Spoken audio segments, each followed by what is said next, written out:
Hey, if you're looking for some type of solution to hang string lights or maybe some potted plants on a brick wall, this might be the right choice for you. Now, this is fully adjustable in length. It goes all the way up from almost, it looks like almost 4 to 5 inches in height, and as short as, it looks like maybe 2 inches, 3 inches.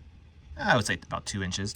But I'm going to show you what it looks like on these bricks. So you basically just attach it accordingly. You might have to loosen the screw up a little bit just so that you can get the right height. And then it comes with an Allen wrench, and then you just tighten the top of this so that it's got a nice secure hold on this brick. And then from there, you can just hang whatever you want on here.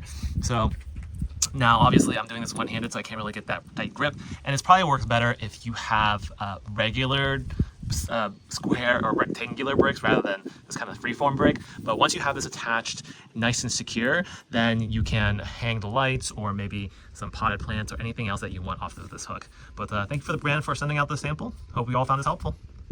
Check out the link in the description or scan the QR code to see my Amazon picks. Don't forget to like, subscribe, and I'll see you in the next one.